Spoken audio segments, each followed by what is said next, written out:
Madame, Monsieur, bonjour, très heureux de vous retrouver. Très bon réveil à vous dans vos maisons. Ce matin, notre forum de discussion s'ouvre sur une ambition nationale majeure, la Vision 2060. Vision 2060, le Bénin de demain en débat. C'est le thème qui va structurer nos échanges avec une question centrale: comment construire dès aujourd'hui le pays que nous voulons léguer aux générations futures. Dans cette même dynamique, nous recevrons Roland Ribot, président du Conseil des investisseurs privés au Bénin.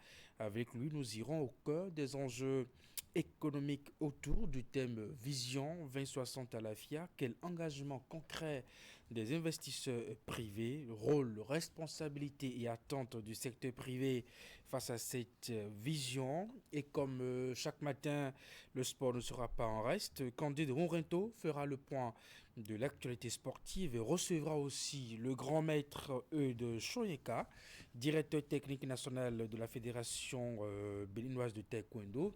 Ensemble, ils parleront de la promotion du taekwondo au Bénin avec un focus particulier sur la troisième édition du tournoi de l'unité. Voilà pour vous le sommaire de votre émission matinale de ce jeudi. À nouveau bonjour et bienvenue si vous nous rejoignez. Voici chez vous la une des quotidiens parus ce jeudi matin.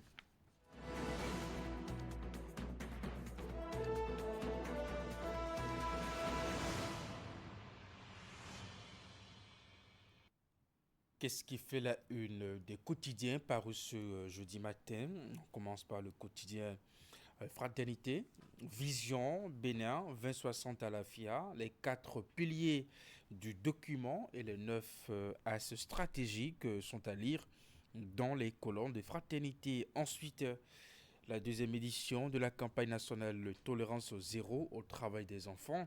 Le Bénin se mobilise pour un avenir meilleur. Tournant politique dans la 17e circonscription électorale, le PR confirme sa suprématie et dicte sa loi. À l'Assemblée nationale, maître Adrien Rongbedi honoré par son successeur Louis Vlavono. L'emblème du jour à présent, présidentielle 2026 au Bénin, après talent, l'épreuve du pouvoir, titre le quotidien ce matin, installation des députés ce dimanche, hébergement à Porte-Novo, le quotidien vous fait des propositions, gouvernance locale au Bénin, dernière ligne droite pour l'installation des nouveaux exécutifs communaux. Le potentiel, la majorité face à elle-même, le pêchoir au centre d'un duel discret. Le quotidien, le potentiel évoque justement le contrôle de la 10e législature au Bénin. Djogbenou ou Biotchane, deux chefs de parti, une seule présidence. UPR et Bloc républicain s'observent. Derrière l'unité, la concurrence talent tient la clé. Protection de l'enfance, tolérance zéro. Le Bénin relance la bataille contre le travail des enfants. À Semekodi, l'État appelle familles, employeurs et communautés à agir ensemble. Université publique pour l'installation des blocs modulaires, la maîtrise d'œuvre et d'équipement validée. La boussole, élection générale du 11 janvier 2026, le général Robert Bihan exprime sa gratitude aux populations de la 7e circonscription électorale. Commune de Djougou, le bloc républicain face à l'épreuve de la cohérence. Contentieux post-législatif, 4 recours dont un visant Sodinou, examiné ce jour à la Cour constitutionnelle. Le coopérant, série d'hommages aux anciens présidents de l'Assemblée nationale, le président Louis Vlavonou honore maître Adrien Rongbedi, figure emblématique du Parlement béninois. Soleil levant, administration et développement, l'héritage Patrice Talon, marché public à la mairie de Diakotomé, le flot persistant autour des avis d'appel d'offres interpelle. Ensuite, lancement de la vision Bénin 2060 à la FIA, Patrice Talon trace une feuille de route pour l'avenir et prépare la relève. L'économiste lutte contre le chômage vers un programme conjoint OIT-UEMOA pour l'emploi des jeunes. Transition écologique et développement durable, le PAEC pour un modèle économique circulaire au Bénin. Matin libre à présent, survie institutionnelle de l'opposition, le Sénat, dernier rempart pour le parti Les Démocrates. Et puis, revue du PTA 2025, ANM, un bilan qui promet des résolutions fermes pour 2026. Et puis, Florence Kingbo à la criette, quand la génération TikTok défie la solennité judiciaire. Sous couvert de coopération scientifique, un prédateur halieutique dans le golfe de Guinée. Ensuite, association sportive Bulf du Borgo Football Club. Assad Chidiac, le nouveau président d'honneur. L'autre vision, aménagement, bitumage du tronçon Arros-Sougbeta-Tokan. Le gouvernement met le cap sur la mobilité urbaine à Abomey-Calavi. Nous sommes avec Dabarou, Vision Bénin 2060 à la FIA, un monde de splendeur, une boussole fédératrice qui répond aux aspirations et aux besoins des citoyens. Création annoncée des campus numériques au Bénin, un écosystème pour améliorer l'accessibilité et l'efficacité des formations. Élections législatives et communales, la Sénat rassure sur le paiement de ses agents électoraux. Et puis on va retrouver un autre quotidien à présent, le matinal, le contentieux des législatives à la Cour constitutionnelle. 4 recours en examen ce jeudi. Les députés Sodinou et Koussonda visés. Hommage aux anciens présidents de l'Assemblée nationale, Louis Vlavonou honore Adrien Rongbedi. L'informateur distinction à l'Assemblée nationale, Maître Adrien Rongbedi, honoré. Installation de la 10e législature, bataille pour le pêchoir dans les coulisses. Et puis politique nationale, Paul Rompé reçoit Bertin Corvi en audience. Et puis justement la récente information sur Bertin Corvi, c'est que le parti a décidé de sa suspension provisoire. Présidentielle 2026, la HAC lance les accréditations.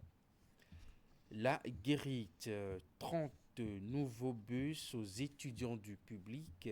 Que devient cette promesse s'interroge la guérite ce jeudi matin. De septembre à février, l'eau a coulé sous le pont. Nécessité pour Sedami Médégan Fagla de revenir s'expliquer. Ancien président de l'Assemblée nationale, Adrien Rongbedi, une icône authentique de la démocratie béninoise, célébrée. L'autre quotidien, Assemblée nationale, quelle personnalité pour présider la 10e législature? Point d'interrogation. Vision, Bénin 2060 à la FIA, Patrice Talon engage le pays sur la voie du long terme. Le grand matin, Louis Vlavonou célèbre Maître Adrien Rongbedi. Ensuite, Bénin Alafia, 2060. Le Bénin se dote d'une boussole législative pour son avenir à l'horizon 2060. Quand les autorités béninoises anticipent sur l'avenir, le président Talon s'inspire des aspirations du peuple souverain. Contentieux des législatives du 11 janvier, 4 recours en examen devant la Cour constitutionnelle ce jour. L'indépendant, mesure disciplinaire au bloc républicain, Bertin Corvi suspendu à titre conservatoire. Patrice Talon et la vision Bénin 2060, gouverner le Bénin en pensant à l'avenir. Travail des enfants au Bénin, la campagne nationale tolérance zéro, relancer transport urbain dans la ville de Cotonou. Les conducteurs de ZEM et de tricycles sont recensés. Et puis on va finir avec Fraternité, Vision, Bénin 2062 à la FIA. Les 4 piliers du document et les 9 axes stratégiques sont à consulter dans les colonnes du quotidien Fraternité Deuxième édition de la campagne nationale de tolérance zéro au travail des enfants. Le Bénin se mobilise pour un avenir radieux, un avenir meilleur. Tournant politique dans la 17e circonscription électorale, l'Union progressiste Le Renouveau confirme sa suprématie et dicte sa loi. Et pour finir, à l'Assemblée nationale du Bénin, Maître Adrien Roumbédi honoré par son successeur Louis Vlavounou. Voilà pour vous la une des quotidiens parus ce jeudi matin. Nous allons suivre le bulletin d'information.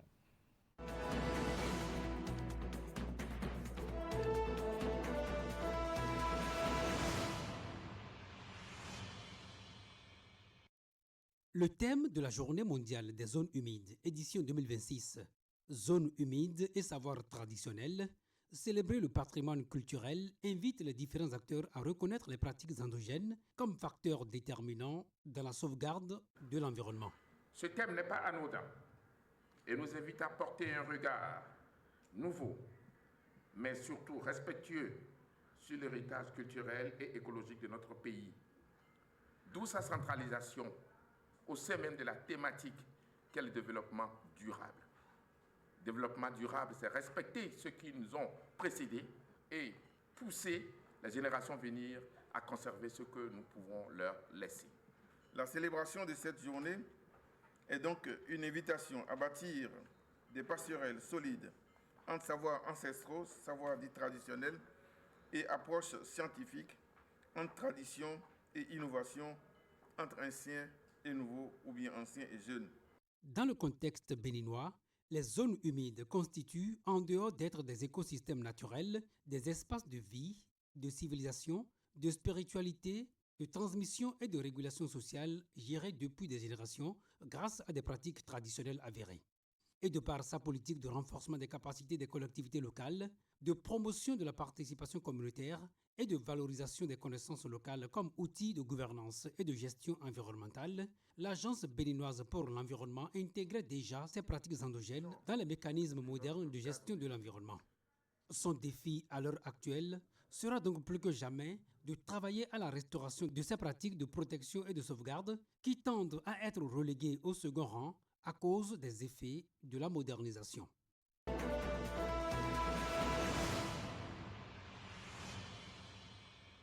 Ici, à Parakou, dans le nord du Bénin, la saison d'harmattan est bien là, mais elle ne ressemble plus à celle d'autrefois, habituellement marquée par un froid sec et une poussière dense. Ce vent saharien surprend cette année par sa douceur inhabituelle. Dans les rues de la ville, les habitants s'interrogent. Franchement, cette année, c'est une année particulière, puisque l'harmattan devrait sortir depuis début octobre, qu'on devait commencer par sentir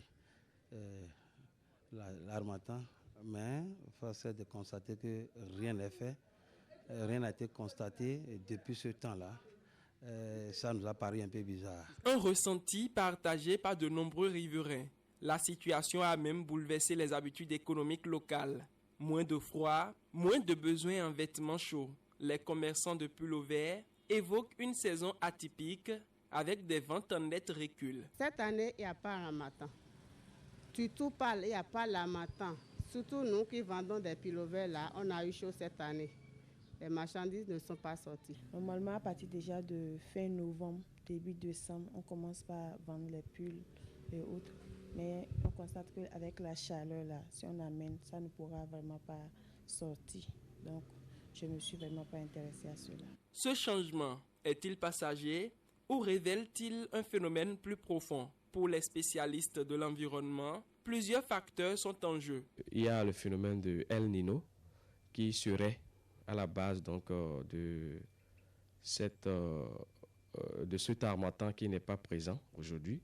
Et ce phénomène, ce n'est rien d'autre que le réchauffement des eaux du Pacifique équatorial qui a un impact sur le rafraîchissement des zones au niveau mondial. Et également empêche donc le vent sec du Sahara de souffler avec la poussière au niveau donc de l'Afrique de l'Ouest, mais aussi poussé par l'impact des changements climatiques qui affectent donc ce phénomène de non-observation de l'harmattan. Entre variabilité naturelle du climat et effet du réchauffement global, l'harmattan de Parakou semble entrer dans une nouvelle phase. Les experts appellent à une action concertée, mêlant sensibilisation, politique environnementale et adaptation locale.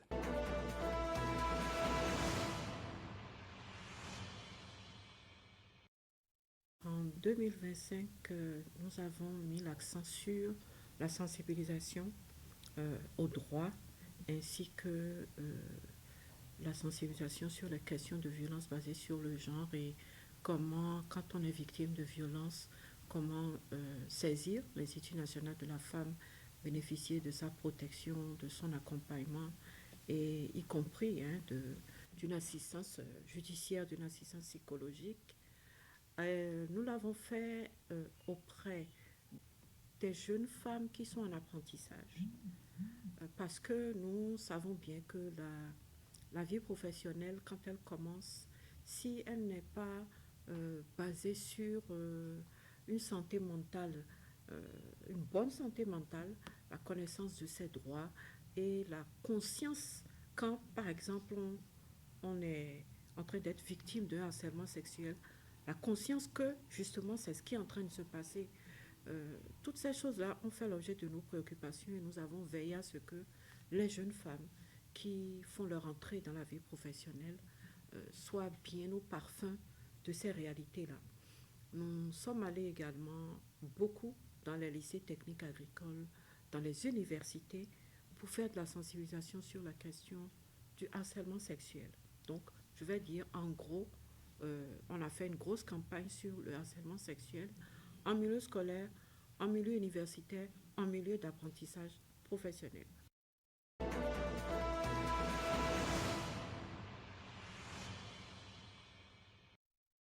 Une activité également très importante que nous avons menée a été de rallier les leaders religieux et traditionnels à notre cause, ce qui m'a conduite notamment à faire une tournée départementale auprès des rois, auprès des évêques, auprès des chefs religieux et traditionnels de manière générale dans les différents départements, pour sceller avec eux un accord sous la forme d'un document que nous avons signé, un accord par lequel ils se sont engagés à...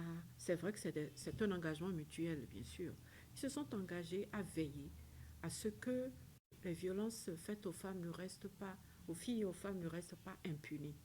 Ils se sont engagés munis des armes que nous leur avons données, les armes juridiques que nous leur avons données, à savoir désormais comment, quand ils reçoivent des plaintes, parce qu'ils en reçoivent également, comment les gérer, les mettre en relation avec nos points focaux communaux et nos antennes départementales pour que quand ils sont dans des situations de saisine pour des plaintes de ce genre, qu'ils sachent comment les orienter vers les représentantes de l'Institut national de la femme au niveau local.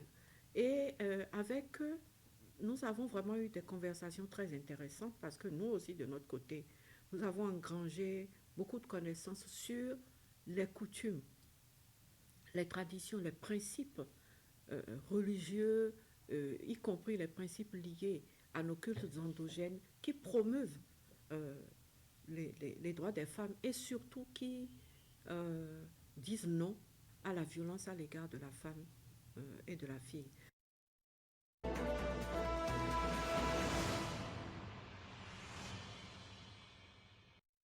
La journée mondiale contre le cancer, initiée il y a 26 ans, est célébrée le 4 février de chaque année. Elle est consacrée à la prévention, la détection, la lutte contre la stigmatisation et le traitement du cancer sous toutes ses formes. Cette journée est un événement annuel lancé par l'Union internationale contre le cancer UICC en collaboration avec l'Organisation mondiale de la santé OMS qui invite les citoyens, les organisations et les institutions gouvernementales du monde entier à unir leurs efforts pour lutter contre l'épidémie mondiale du cancer. Cette année, le thème de la journée est « Unis par l'unique ». Il souligne le rôle crucial des soins personnalisés et centrés sur le patient dans la lutte contre le cancer. Il met en lumière l'importance d'adapter les traitements anticancéreux aux besoins spécifiques de chaque personne. On attribue la hausse rapide de la charge de cancer aux profonds changements liés au mode de vie, comme l'alimentation malsaine, le tabagisme, le manque d'activité physique, l'exposition aux risques environnementaux. En fait, 40% des cancers sont potentiellement évitables, 40% peuvent être traités et 20% traités à des fins palliatives. Au Bénin, la journée est marquée par d'intenses campagnes de sensibilisation et de dépistage gratuits portées par le Programme national de lutte contre les maladies non transmissibles et des ONG. L'accent est mis sur la prévention, notamment pour les cancers du col de l'utérus et du sein, qui représentent près de 50% des cas chez les femmes. Par ailleurs, l'OMS et ses partenaires œuvrent à renforcer la capacité des pays à dépister et à prendre en charge les cancers de manière précoce en mettant l'accent sur les domaines prioritaires au niveau régional que sont la prévention du cancer et la lutte contre la maladie. La Journée mondiale contre le cancer nous rappelle chaque année qu'il reste encore beaucoup à faire pour lutter contre les cancers.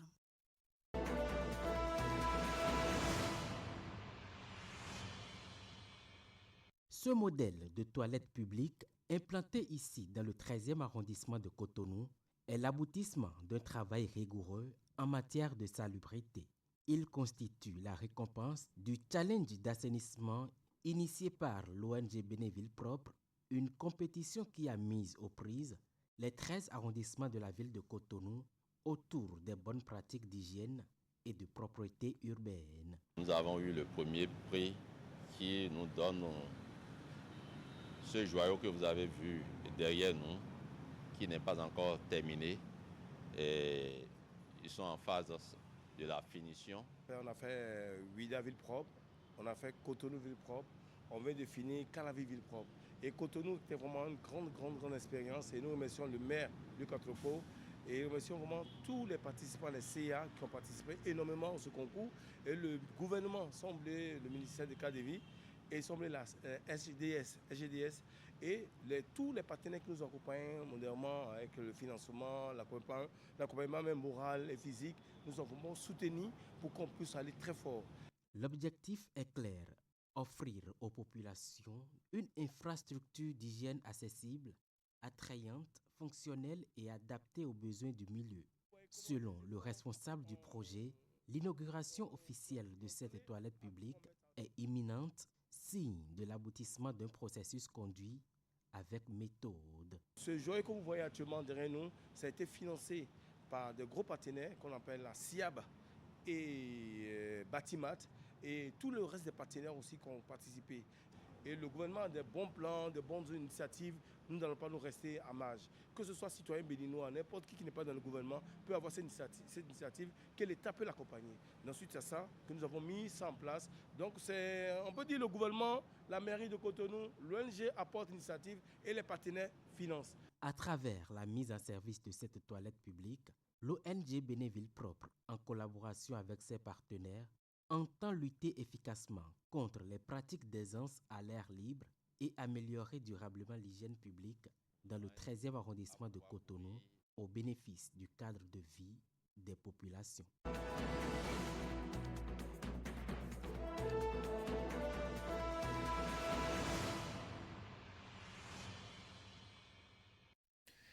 À l'instant, c'était chez vous le bulletin d'information, histoire de faire un peu le tour de l'actualité dans la suite de votre émission Actu Matin. Je serai avec Candide Ronronto, on va parler sport. Il recevra aussi son invité. Ils évoqueront justement la question de taekwondo, la promotion de ce sport. Eh bien, ça va être maintenant.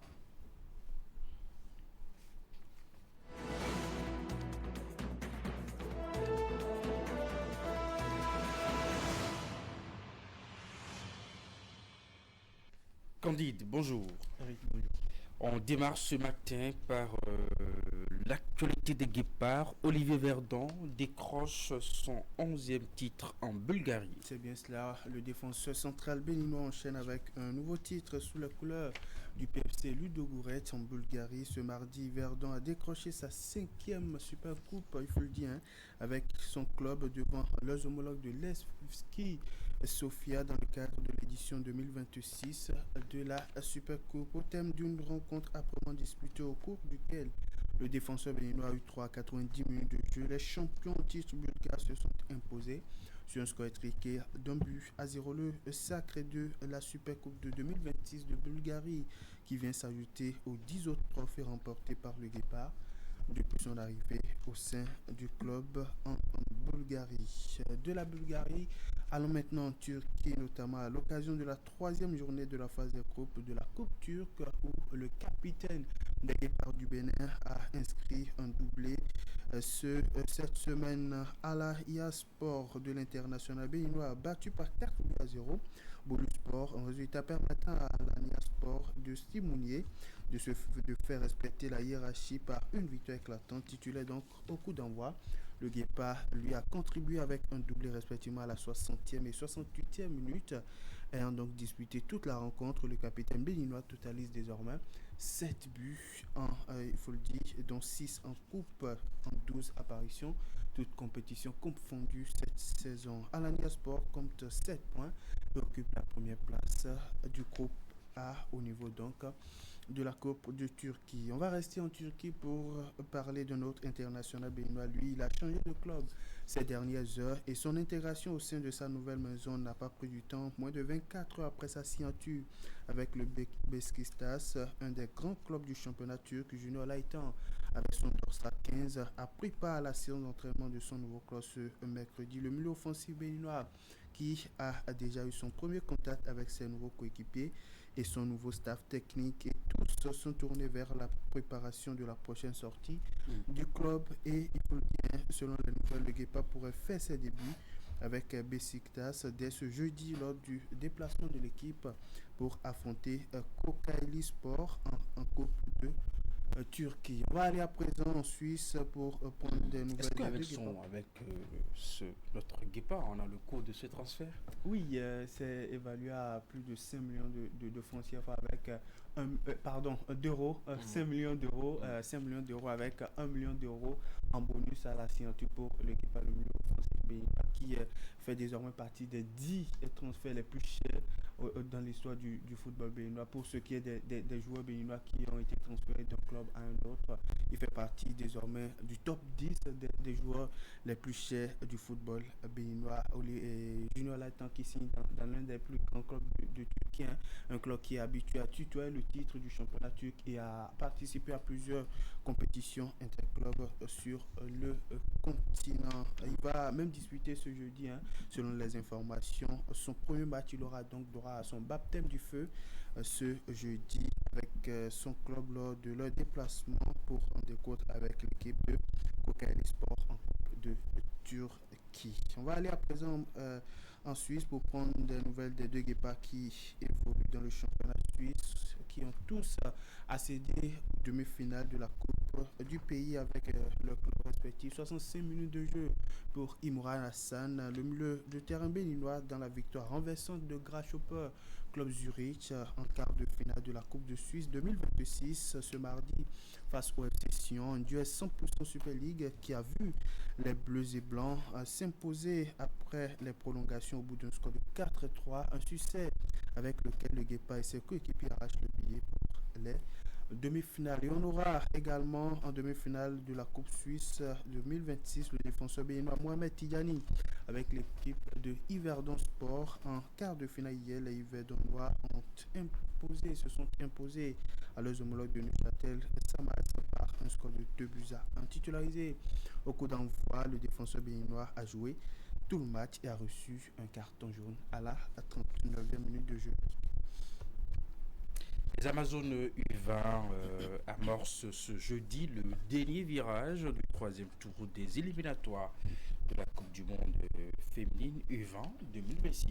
On donc rejoint le cas au petit matin de ce mercredi après le stade d'acclimatation au Royaume chérifien. Les filles du sélectionneur Abdoulaye Ouzerou vont renouer avec le rectangle vers ce jeudi après donc la journée d'hier été consacré à la récupération et au décassage avant les derniers réglages. Cet après-midi, elles tiendront leur dernière séance avant la manche allée de cette double confrontation avec l'Égypte, comptant pour l'avant-dernier tour des éliminatoires du prochain mondial féminin des moins de 20 ans. Il va s'agir de la dernière séance, celle qui sera consacrée à la reconnaissance de pelouse pour les derniers réajustements.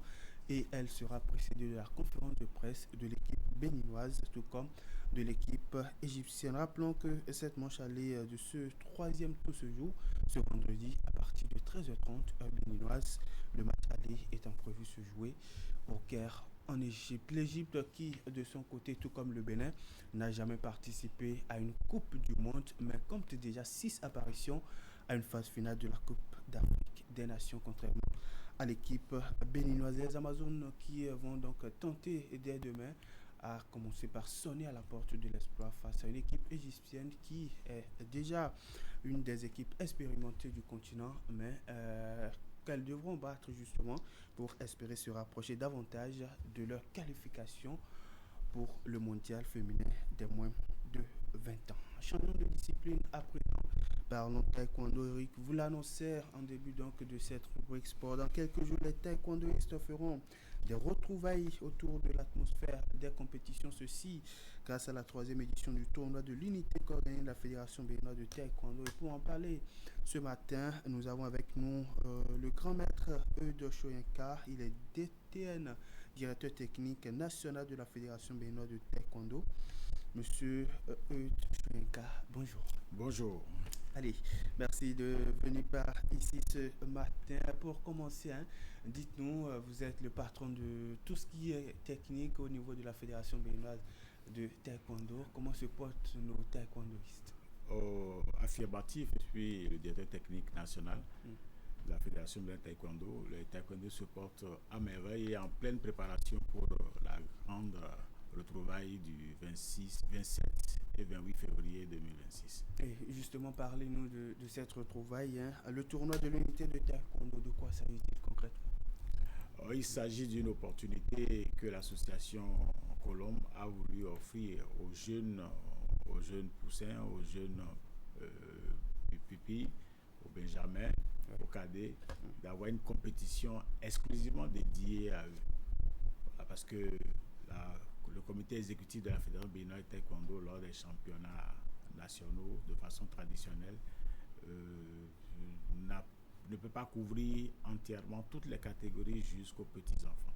Mais les petits-enfants ont besoin de s'exhiber, voilà. Ils ont besoin d'apprendre à compétir avant d'atteindre les catégories où ils sont beaucoup plus représentatifs. Donc il faut leur donner les manières de faire, développer en eux des automatismes pour qu'ils intègrent en eux tout ce qu'il faut pour une bonne compétition. Donc il faut leur offrir ce cadre-là. C'est ce à quoi la marraine Adechi, la notaire, a accepté auprès du président de l'association.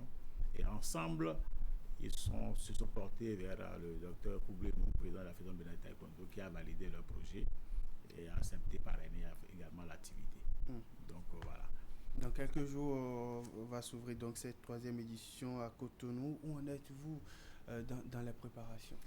Il faut dire que nous avons tellement bouclé tout ce qui est de la logistique en termes de préparation. C'est-à-dire que même si on décalait le jour de la compétition, on la rapprochait, on est déjà fin prêt. On attend que l'arrivée des délégations, des différentes délégations qui vont nous venir d'un peu partout, du Nigeria, du Togo, de la Côte d'Ivoire, du Ghana, du Burkina Faso également. Les Nigériens se sont annoncés, on n'a pas encore eu des confirmations. Donc voilà, et ça regroupe tous les enfants du Bénin, de tous les départements. Voilà. C'est aussi un tournoi qui fait la promotion du brassage. Qui fait la promotion et le brassage de toute la famille taekwondo. Qui justement évolue aussi au Bénin que dans les pays qui sont aux alentours. Aux alentours de la sous-région. Justement, quels sont ces différents athlètes, les différentes catégories qui sont en compétition et parlez-nous aussi des épreuves choisies pour le compte de cette édition. Alors pour cette édition, nous avons retenu une catégorie que nous appelons poussin pour les moins de 6 ans, une catégorie également pupille pour les moins de 8 ans, les benjamins moins de 10 ans, les minimes moins de 12 ans et les cadets moins de 14 ans. Nous aurons aussi une catégorie de juniors, mais eux, ils vont compétir dans les catégories olympiques. Voilà ce qui est prévu en termes de différentes catégories. Mais ils vont tous compétir dans l'épreuve que nous appelons les Pumse. C'est des combats imaginaires. Voilà. Ils vont compétir également dans les Kiorigi, les combats corps à corps. Donc voilà un peu ce qui est réservé pour ce panel auquel nous allons assister fin février. Alors, c'est une des compétitions phares au niveau de la Fédération béninoise de taekwondo qui, en l'espace de quelques années, s'est imposée comme un rendez-vous incontournable de taekwondo, aussi bien au plan national qu'au niveau de l'Afrique de l'Ouest. Vous avez évoqué tout à l'heure des pays qui sont annoncés, le Niger, la Côte d'Ivoire et bien d'autres pays qui sont annoncés. Parlez-nous des innovations de cette 3e édition. Alors, vu l'engouement que cela a suscité depuis la 2e édition et bientôt la 3e, nous avons voulu compétir sur 5 surfaces désormais, au lieu de 3 comme la dernière fois. Et nous avons prévu beaucoup de trophées, beaucoup de récompenses pour les participants. Et cette fois-ci, à toutes les surfaces, nous mettrons ce que nous appelons vidéo replay chez nous, que les footballeurs appellent VAR. Nous, on a des vidéos replay pour permettre d'être sûr que les points marqués sont effectifs, qu'il n'y a pas eu, qu'on n'a pas de façon mal intentionnée refusé d'attribuer des points à ceux qui le méritent. Parce qu'une compétition, ça se prépare longtemps à l'avance. Il ne faut pas que ça soit pour une mauvaise appréciation d'arbitre que l'athlète n'ait pas son point. Parce que vous perdez une compétition, ça fait encore dans un an. Et ça fait beaucoup mal. Donc pour s'assurer que tout s'est bien passé, on utilise la vidéo replay pour pouvoir revenir sur les actions en cas de réclamation des coachs. Quand un coach dit mon athlète a marqué un point, ça n'a pas été scoré, on va à la vidéo replay pour apprécier dans le ralenti l'action et s'assurer au vu au su de tout le monde qu'effectivement il y a eu point ou il n'y a pas eu point. Ça permet aux athlètes également d'être confortables dans la décision qui est prise par l'arbitre. En tant que directeur technique national, quelles sont vos attentes vis-à-vis des athlètes qui seront présents sur cette édition tout au long de la compétition? C'est une compétition qui marque aussi des retrouvailles entre les athlètes taekwondoïstes après donc les championnats nationaux déroulés il y a de cela quelques mois.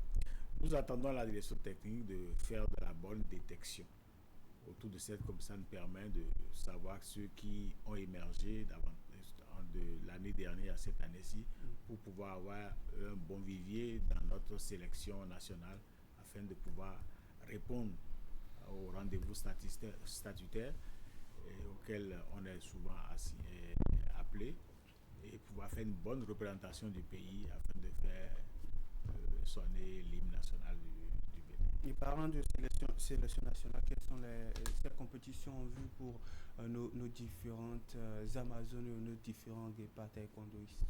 Nous avons la coupe, le championnat d'Afrique. Nous avons également nous sommes en préparation aussi pour le championnat du monde également. Et nous avons plusieurs autres invitations de la sous-région auxquelles nous attendons les invitations. C'est du traditionnel et chaque année ça se répète. Donc nous avons ces différents Open, différentes catégories qui permettent aussi aux athlètes d'engranger des points en préparation de la coupe du championnat du monde. Donc c'est pour tout ça qu'il nous faut un bon vivier dans notre sélection nationale pour pouvoir avoir des athlètes assez représentatifs. Monsieur Doshoyenka, un mot pour conclure cet entretien. Donc pour conclure cet entretien, je dirais aux athlètes que tout est fait prêt pour les accueillir, aux encadreurs de mieux préparer les jeunes poulains afin que leur prestation soit meilleure à celle de l'année de la 2e édition. Allez, merci à vous, grand maître Doshoyenka. Je rappelle que vous êtes directeur technique national de la Fédération béninoise de taekwondo. Avec vous, On a discuté ce matin de la 3e édition du tournoi de l'unité de taekwondo qui va se dérouler dans quelques jours, le 27 et 28 février prochain pour être plus précis. Je vous rappelle que vous êtes détenteur de la ceinture 6e dan. En tout cas, je vais bientôt m'y mettre aussi. International. Voilà, 6e dan. En tout cas, dans les prochains mois aussi, je vais tenter de vous égaler. Hein. C'est avec plaisir qu'on vous accueille. Non, mais c'est pas quand même en 2 mois que tu peux arriver à ce niveau. Enfin, je suis sûr que ça vous a pris combien de temps, combien d'années? C'est du noir, 6e dan international. Je suis dans ma 53e année de pratique. Ah ouais. Bon, si toi, j'ajoute ça à ton âge. Alors, dans les prochaines années, alors. Merci à vous. Est-ce qu'il y a un autre niveau plus élevé que ça? Oui, il faut aller jusqu'au 9e dan. Donc, on est en 2026, mais en 2027, je serai candidat à mon 7e dan. Et 8 ans après, je passerai 8e dan, si Dieu nous donne toujours la force d'être là. Merci à vous, grand maître, pour votre disponibilité. Merci aussi, Candide, pour ces informations. On retient que le Guépard Olaïtan rejoint la Turquie, hein, oui, avec il change de club en Turquie, un montant de 5 millions d'euros. Oui, 5 millions d'euros plus 1 million d'euros en bonus pour la signature du Guépard avec le club de B, le club le plus grand de la Turquie. Ouais, le club le plus grand de la Turquie. Il va même jouer cet après-midi selon les informations avec son club pour nous lui le souhaitons déplacement. beaucoup de chance dans ce nouveau club, mais aussi sa contribution à l'équipe nationale. Actualité se poursuit, on va marquer une pause et suivre la météo et voir le temps qu'il fera dans votre journée.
De la société civile et surtout des médias qui aussi ne s'engagent pas, mettons, dans le jeu afin de l'expliquer suffisamment aux populations. Je pense que ceux qui nous ont entraînés dans la fièvre du renouveau démocratique en 90 ont fait ce qu'il fallait, ce qu'ils pouvaient, mais aujourd'hui que nous avons, avec le recul, constaté tous les problèmes qu'il y a autour, nous pouvons commencer à les corriger courageusement et redonner le pouvoir aux citoyens électeurs. Il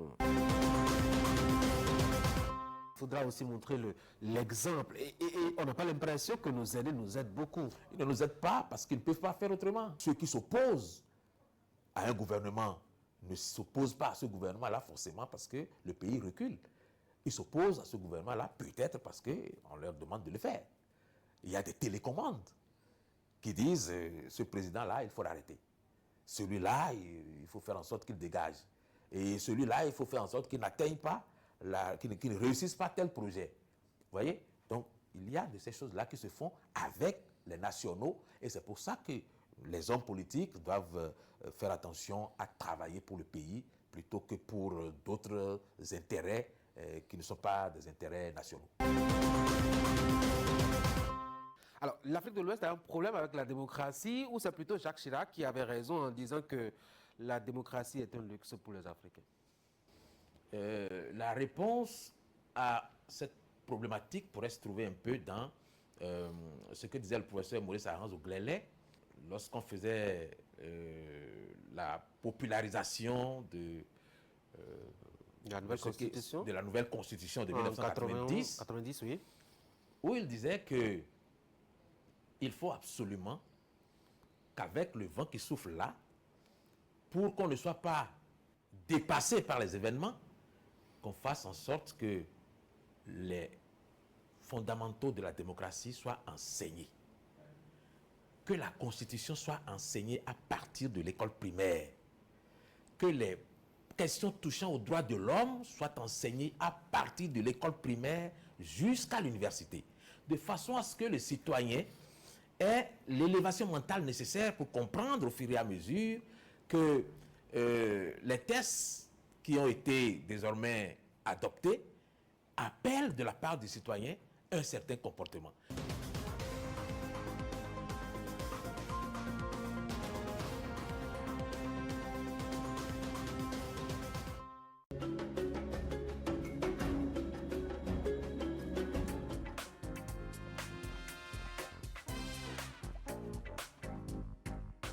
Quels sont les motifs qui doivent marquer vos pagnes pour la dot et pourquoi? On en parle aujourd'hui dans votre magazine Chic et Pratique qui reçoit pour vous une commerçante de pagne. Alors, pour une dot réussie, on a l'habitude de dire que pas d'hibiscus, pas de mariage. Alors, regardez, ça, c'est le motif hibiscus qui symbolise l'harmonie dans le foyer, un mariage réussi et tout, voilà. Nous nous invitons dans vos cuisines aujourd'hui. Je suis à la cuisine et à une étape de la cuisson, je me rends compte qu'il y a beaucoup de sel dans le repas. Comment y remédier? On en parle avec notre invité du jour. Par exemple, à la fin, quand le riz a fini, par exemple, de préparer, vous vous rendez compte que c'est salé. Vous coupez une pomme de terre en deux, mettre dans la sauce. Là, ça absorbe le sel dans. Comment réussir la salsa? C'est le thème de ce numéro de votre magazine Chic et Pratique. Il faudra constater qu'il y a les mouvements qui varient en fonction des hommes et des dames. Les hommes ici, nous allons les appeler les cavaliers et les dames les cavalières.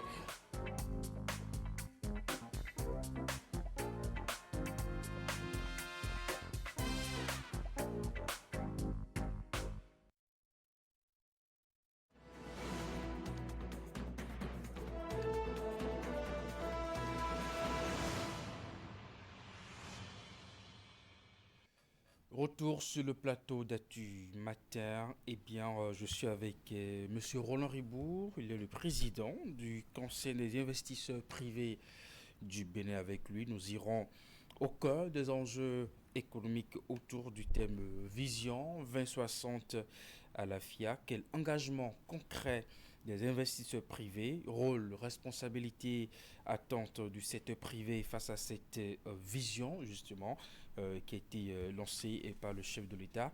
Monsieur Roland Ribour, bonjour. Bonjour. La vision 2060 à la FIA vient d'être officiellement lancée par le chef de l'État. En tant que président du Conseil des investisseurs privés au Bénin, quelle est votre première appréciation de cette vision? Vous avez le document en main, je vois. Oui, j'ai le document, oui. Donc, j'ai effectivement assisté à ce lancement qui était assez impressionnant dans cette magnifique salle, le dôme du Sofitel. Alors d'abord, je voudrais faire une petite remarque. Donc, Vision 2060, j'ai un collaborateur qui malheureusement est décédé depuis, qui disait « Mais c'est quoi ça, 2060 ?» Ça, c'est anglo-saxon. Et c'est vrai. Les Américains, les Anglais vont dire 2060. Lorsque le président de la République a parlé, il a parlé de la vision 2060.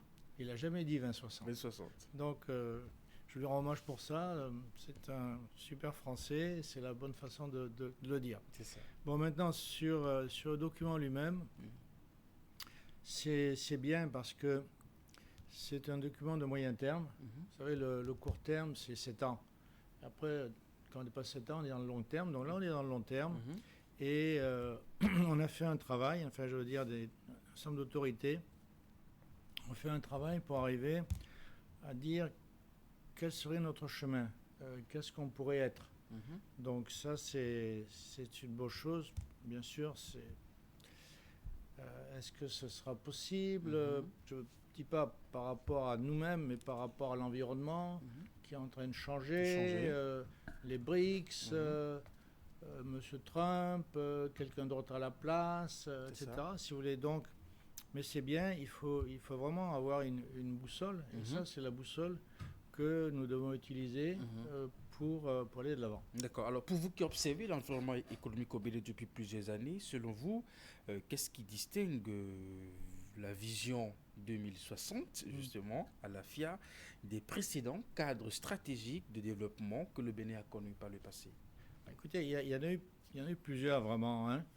Celui qui porte le nom à la FIA aussi, c'était 2025. Hein.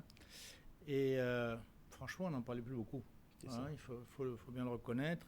Et les commentaires que j'ai eus des gens qui ont travaillé sur cette vision-là, c'est dire finalement, il ne s'est rien passé. Hein. Le Bénin de 2025 ressemble quand même furieusement au Bénin de l'an 2000, n'était-ce que le chef de l'État a fait 2 PAG successifs qui ont donné une petite boussole à court terme sur l'événement. Donc je pense qu'il y a quand même une différence par le fait que justement il y a désormais un PAG et je suis persuadé que la nouvelle équipe, le nouveau président, lui aussi ne pourra pas ne pas avoir un nouveau PAG. Et ça, donc, c'est un document très intéressant pour pouvoir justement rédiger un PAG en se disant on va rester en cette épure, qu'est-ce qui est important. Déjà, tout a été cité, parce que si vous avez vu le document, il est très complet, il comprend tous les aspects, intérieur, économique, financier, international, etc. Donc, il y a tout. Et je pense que c'est un bon moyen pour pouvoir rédiger des PAG qui seront dans cette idée. Alors, la vision met l'accent sur la prospérité, la stabilité et le bien-être des populations. Quel secteur économique clé les investisseurs privés considèrent-ils comme prioritaire pour atteindre les objectifs? Je pourrais vous parler peut-être d'un certain secteur qui est prioritaire, mais la première chose, c'est comme je l'ai dit, c'est du long terme. Dans le long terme, c'est plus tellement le quantitatif, l'argent, financement, etc. Ce qui compte, c'est le qualitatif. Et le qualitatif, ce sont les êtres humains, c'est-à-dire les Béninois. Et donc, moi, je vais plutôt dire qu'en tant que secteur privé, si je veux avoir une vision à long terme, ce qui va m'intéresser, c'est justement ce capital humain. Alors, le capital humain, il y a une première chose, c'est que, probablement vous le savez, 50% d'analphabètes dans notre pays. Donc pour moi, c'est quelque chose qui doit être corrigé très vite. Analphabète, c'est quoi? C'est des gens qui sont déjà adultes, pour la plupart. Hein. Bon, il y a des méthodes. Les Cubains ont une méthode, Yo Si Puedo, qui s'attaque à ça et qui a très bien marché dans certains pays, qui a une version francophone. Donc moi, je pense que la première chose à faire, c'est de faire en sorte que notre pays soit à 100% lettré, que tout le monde puisse lire et écrire, que n'importe qui, dans n'importe quel village, puisse prendre un mode d'emploi par exemple, les semences, quand les semer, de l'engrais, quand les pendre, et à ce moment-là, puisse le faire. Donc c'est indispensable. Ça, à mon avis, c'est une des tâches fondamentales du nouveau président. La Côte d'Ivoire a encore 46% d'analphabètes. Si dans 7 ans, nous arrivons à avoir éradiqué l'alphabétisme, nous serons une splendeur, il faut le dire franchement. Ça, c'est un. Le deuxième point, c'est la malnutrition infantile. Un tiers des enfants, pendant les 1000 premiers jours, c'est de ça qu'on parle, sont malnutris. Et ça va les suivre toute leur vie. Quoi qu'on fasse, même si on leur assure le repas le plus équilibré possible quand ils vont à l'école, quand ils sont scolaires, c'est trop tard. Ils n'ont pas eu ce qu'il fallait. Donc, et ça, c'est aussi un phénomène. Pourquoi j'ai pris la Côte d'Ivoire? Parce qu'en principe, c'est un pays le plus gros un peu de la zone francophone, une espèce de modèle. Donc, c'est intéressant à regarder. Eux aussi sont dans des problèmes colossaux. Donc, là aussi, pour moi, c'est quelque chose à résoudre. Il faut que l'État donne la main aux communautés, donne la main aux communes, aux villages, pour que partout on puisse faire en sorte que, probablement avec des associations de femmes, qu'il y ait des jardins, des petits jardins communaux, des jardins villageois, des jardins ruraux, comme vous voudrez, et que là on cultive ce qu'il faut cultiver, spiruline, qu'on élève des poissons, des poules pour un œuf par jour pour chaque femme, chaque enfant, etc. De façon à ce que ce problème soit éradiqué aussi, qu'on arrive, qu'on ressorte dans la sous-région comme étant un pays où la malnutrition infantile n'existe pas. Et c'est possible, parce que les gens mangent eux-mêmes la pâte et vendent sur les marchés tous les aliments qui seraient nutritifs pour leurs femmes, leurs enfants. Donc il faut trouver un juste milieu. On comprend très bien que les gens sont dans le besoin, mais on sacrifie le long terme pour le court terme. Ça, c'est le deuxième. Ensuite, qu'est-ce qu'il faut encore faire? Bien sûr, il faut s'attaquer à la maladie. Je pense que là aussi, il faut aller également dans les grassroots, comme on dit en anglais, que ce soit les gens eux-mêmes dans les villages, dans les communautés et autres, qui puissent s'occuper d'un ensemble de gens qui n'ont pas les moyens. Donc ça, c'est un élément aussi à régler. Enfin, et c'est peut-être le plus important, maintenant j'y arrive, le fondamental, c'est la question du mental. Alors le mental, ce document qui est remarquable, en parle. Alors un endroit, problème majeur, structure sociétale fondamentale, érosion notable de l'identité culturelle menaçant la préservation des valeurs des traditions, une dégradation progressive des repères normatifs et des valeurs qui fondent la cohésion sociale, affaiblissement du lien de confiance entre les citoyens, accompagné d'une montée d'individualisme. Donc, quand vous lisez ça, donc ça a bien été identifié. Quelle est la solution? La solution, elle est simple. C'est éducation civique et morale à haute dose, à partir du primaire, une demi-heure par jour, pour que les enfants aient un mental différent. Parce qu'effectivement, on parle bien d'individualisme, on parle d'érosion, c'est clair. Les réseaux sociaux, c'est tellement facile. Nos compatriotes sont en relation avec le monde entier. Les Béninois de l'extérieur, qui peut-être sont contaminés par les modes de pensée, les modes de pensée en Europe, qui sont des modes de pensée défaitistes, qui ne sont pas du tout dans nos valeurs. Il faut absolument que nos enfants retrouvent ce qu'il y avait il y a une ou deux générations, avec le sentiment qu'ils jouent un rôle dans la société, qu'ils doivent contribuer, qu'ils ont des devoirs, qu'ils doivent être loyaux, etc. Si vous voulez. Si ça c'est réussi, on est déjà sur la très bonne voie. Après, et peut-être pour finir, il y a le problème de l'enseignement. L'enseignement général, pour l'instant, trop souvent, l'université d'Abomey-Calavi forme des gens en quantité qui, pour la plupart, ne trouvent pas un travail et finissent des midjans. Donc, il faut complètement changer ce système pour arriver, idéalement, à ce que, comme en Suisse ou en Allemagne, qui sont des pays qui ont bien réussi du point de vue industriel en Europe, qu'il y ait une éducation duale où beaucoup d'enfants vont se retrouver à apprendre des choses techniques, quitte ensuite à avoir des passerelles pour retourner dans l'enseignement général, mais enfin, qui puissent acquérir rapidement toutes les méthodes nécessaires pour pouvoir contribuer, gagner leur vie eux-mêmes, parce qu'ils seront des électriciens, des informaticiens, des frigoristes, enfin, etc., mais bien formés, et non pas des rigolos qui vont vous changer une pièce neuve contre une pièce usagée, etc. Si vous voulez.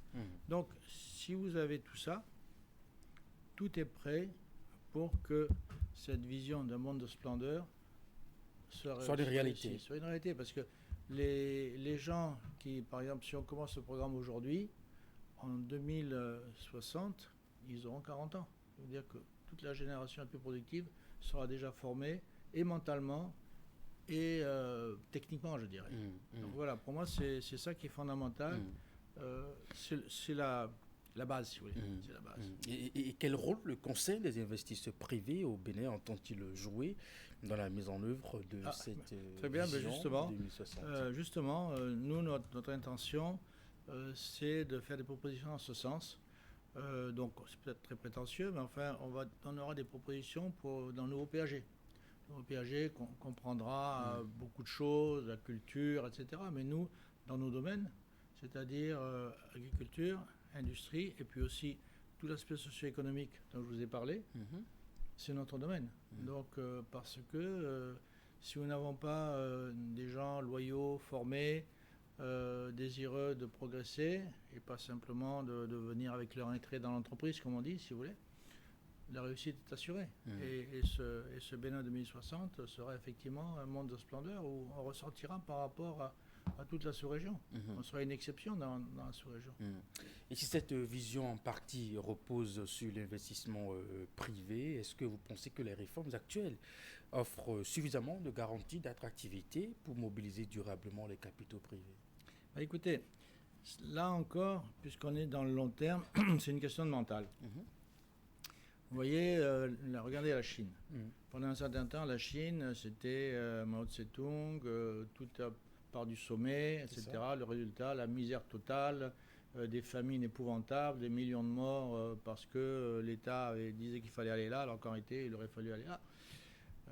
Et ensuite, Deng Xiaoping est arrivé et il a dit « enrichissez-vous ». Écoutez, moi je pense que c'est un peu ça. C'est-à-dire, en majorité, bien sûr, ce sont des fonctionnaires qui ont rédigé ce document. On ne va pas leur reprocher. Mais la réalité des faits, c'est que les présidents de la République successifs, pendant ces 35 ans, vont devoir dire aux gens « enrichissez-vous, enrichissez-vous, et on va vous donner les moyens de le faire ». C'est-à-dire qu'on va vous donner un peu de liberté pour que vous puissiez monter votre entreprise. Des choses très intéressantes ont été faites déjà, hein.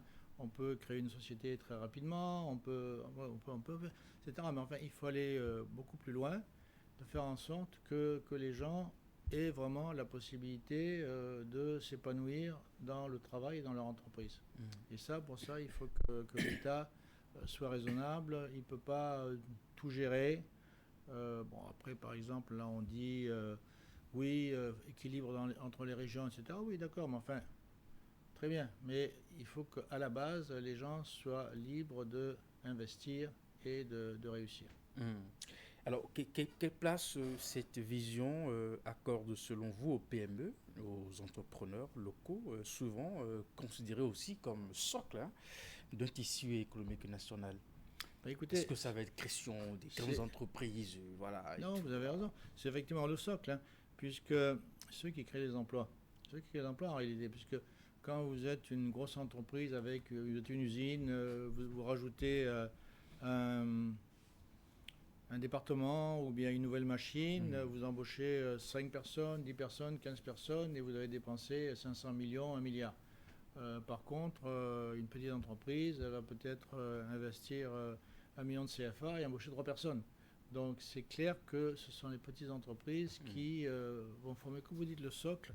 Et il faut vraiment que l'État les pouponne, les fasse en sorte qu'elles puissent se développer correctement. Et il y a une mesure qui a été prise récemment là, qui fait que le Trésor a décidé de donner 70% des factures que l'État doit. Il faut aller plus loin. Il faut faire en sorte que l'État paye à bonne date ses dettes aux entreprises, parce que ça leur permettra de prospérer. Elles n'auront pas à payer des taux d'intérêt importants aux banques. Elles pourront consacrer toute leur énergie et leur argent au réinvestissement, à accroître leur production. Allez, on va finir avec une dernière question. Est-ce que vous avez des inquiétudes à exprimer, notamment sur l'idée de cette vision quand je prends par exemple l'aspect politique, puisque 2060, c'est beaucoup d'années, nous aurons plusieurs cycles de régime, voilà, avec les questions d'instabilité que nous connaissons un peu partout, mais aussi même à l'échelle internationale. Vous avez évoqué le cas de Trump, beaucoup de mouvements, AES et puis tout ça. Est-ce que vous avez des inquiétudes?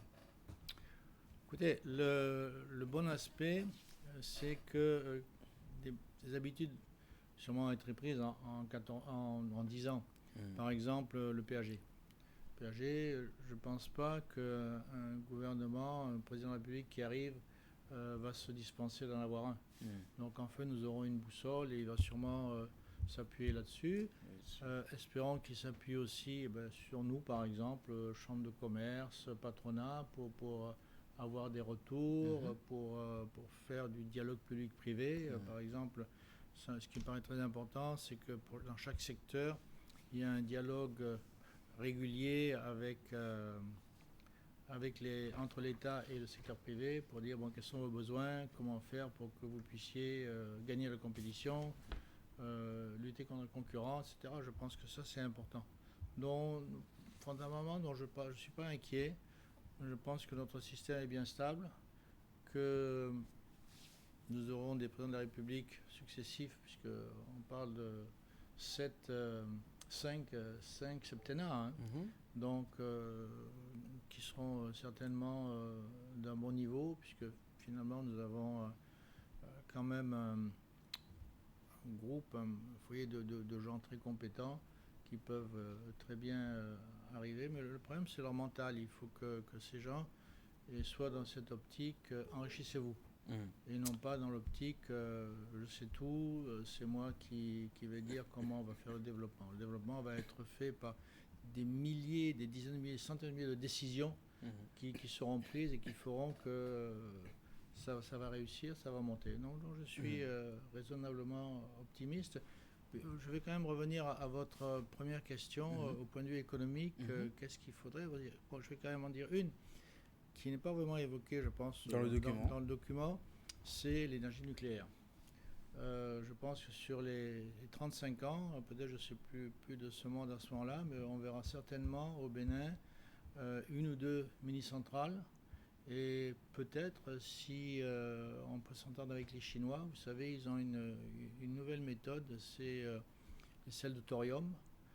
Et peut-être vont-ils implanter ici quelque part pour toute la sous-région une grande usine, une grande centrale nucléaire au thorium. Et dans ce cas-là, nous pourrions avoir une énergie abondante, sûre et pas trop chère. Ça, parce qu'effectivement, c'est l'énergie qui, à la base, mis à part tout le reste, l'aspect entrepreneurial, la compétence des employés, etc., c'est le coût de l'énergie qui en partie décide de la réussite ou de l'échec d'une économie. Merci à vous, Monsieur Roland Ribou. À l'occasion du lancement de la vision 2060, dans les différents discours, il y a quelques préoccupations qui sont revenues dans le discours du chef de l'État. Il dit ceci, quand en 2060 le Bénin indépendant aura 100 ans, quel pays serait-il devenu?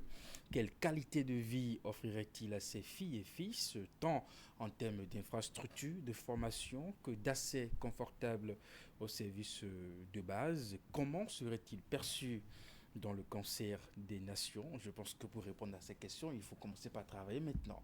Tout à fait. Et laisser un peu les discours, non? Tout à fait, absolument. Merci à vous. C'est moi. Vous êtes le président du du Conseil des investisseurs privés du Bénin. Merci de votre disponibilité. Je vous en prie, je vous souhaite une très bonne journée. Merci beaucoup. Atumatin se poursuit, on marque une pause et puis on vous revient.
a pas plus belle victoire que de voir tous les royaumes alliés et ennemis se prosterner devant un seul et même roi.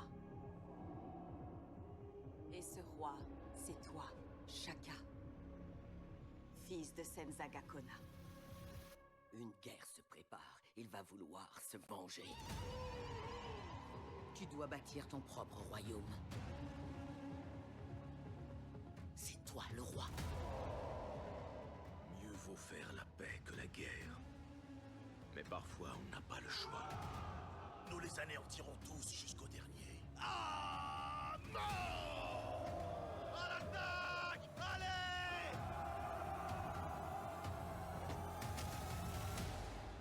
Maintenant, c'est moi qui donne les ordres. Votre série Canal+ originale inédite Shaka Ilembe saison 2, tous les jeudis à 20h30 GMT sur Canal+ Magic.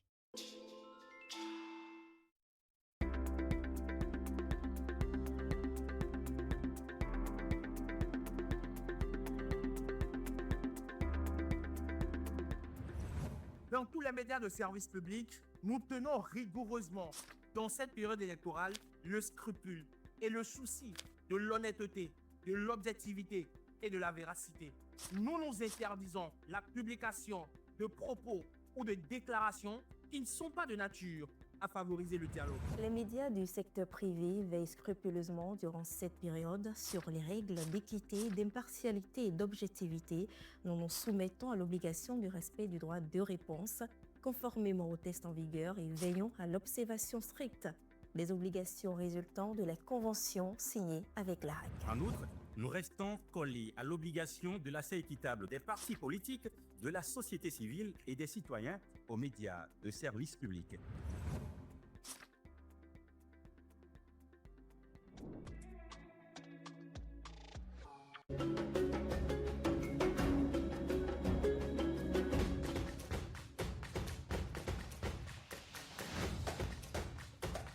Bienvenue à cette nouvelle édition de Canal Sport, notre rendez-vous hebdomadaire qui, chaque semaine, vous permet d'avoir des nouvelles du monde sportif béninois et d'ailleurs. Matteo Arlenvi, vous le connaissez? Oui. Jouer loin de ses bases et se qualifier, ce n'est pas évident. Hein. Au départ, vous y croyez? Au départ, bien sûr qu'on veut jouer au Bénin tous les matchs, mais pour l'instant, on est à 6 matchs, 0 défaite en Côte d'Ivoire, mais bien évidemment, on préfère jouer les matchs à Cotonou et au Stade de l'Amitié ou au Stade de Charles de Gaulle. Candide Moueto, Candide, bonsoir. Narcisse, bonsoir, bonsoir Prosper et bonsoir à tous nos téléspectateurs. Oui. Dans le cadre de cette 12e journée de la Ligue professionnelle de football du Bénin, ils sont amenés leur caméra sur les installations du stade synthétique de l'université d'Abou-Clavi pour suivre cette affiche entre les Requins de l'Atlantique et les Adjaka-Loulou de l'Est Cotonou. Suivez. Les Requins de l'Atlantique ont vécu une très belle soirée en assurant au sortir d'une victoire de prestige face à l'AS Cotonou, comptant pour la 12e journée de la Ligue Pro du Bénin. Bon, on va continuer par travailler et puis les matchs à venir, nous allons faire beaucoup plus pour remporter plus de matchs. Vraiment, je suis content et c'est la première fois que j'ai pu marquer aujourd'hui. Ça fait plaisir, et avec l'équipe, on a eu les 3 points.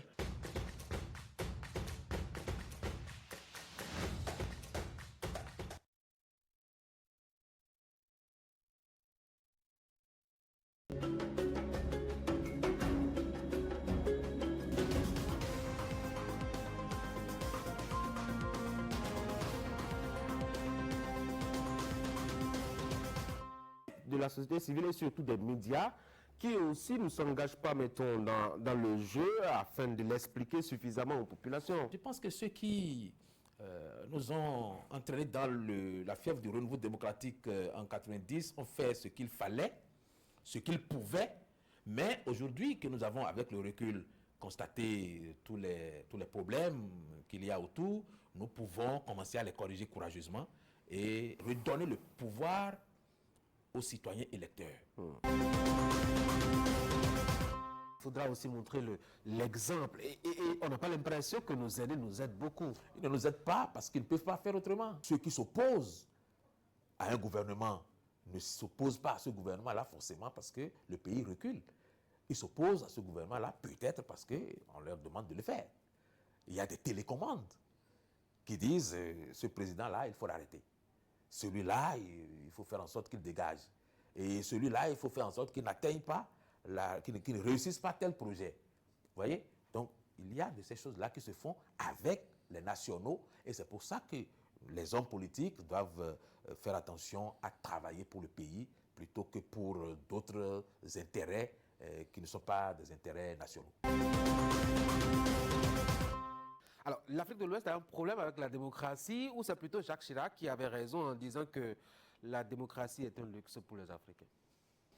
La réponse à cette problématique pourrait se trouver un peu dans ce que disait le professeur Maurice Arens-Oglélé lorsqu'on faisait la popularisation de la nouvelle constitution de 1990, 90, oui. Où il disait que il faut absolument qu'avec le vent qui souffle là, pour qu'on ne soit pas dépassé par les événements, qu'on fasse en sorte que les fondamentaux de la démocratie soient enseignés. Que la Constitution soit enseignée à partir de l'école primaire. Que les questions touchant aux droits de l'homme soient enseignées à partir de l'école primaire jusqu'à l'université. De façon à ce que le citoyen ait l'élévation mentale nécessaire pour comprendre au fur et à mesure que les tests qui ont été désormais adoptés appellent de la part du citoyen un certain comportement.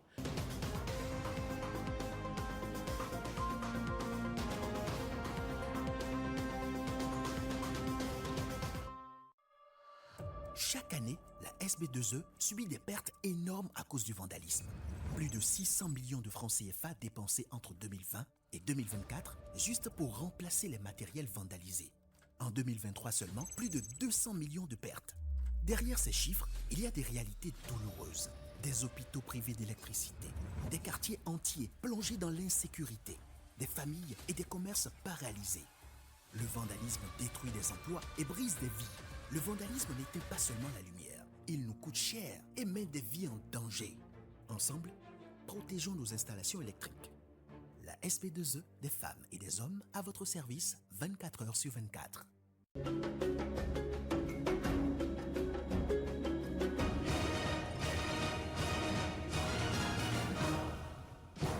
On fait face au miroir pour décrypter l'actualité liée aux faits de société. Un gros sujet à la une de nos échanges ce matin.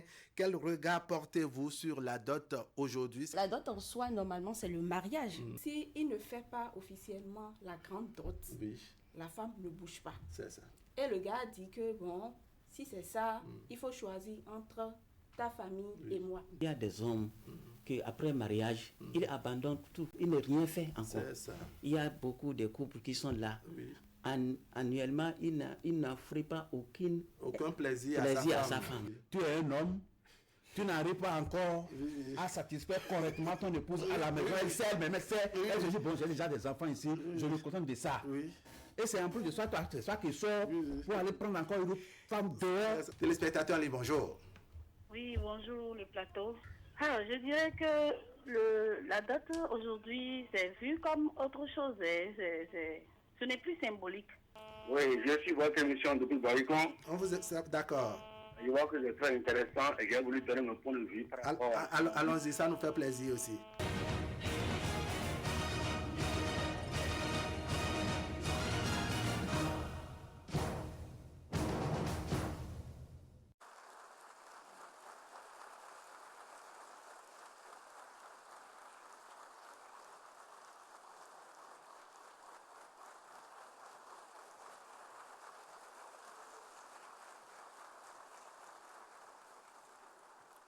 Merci.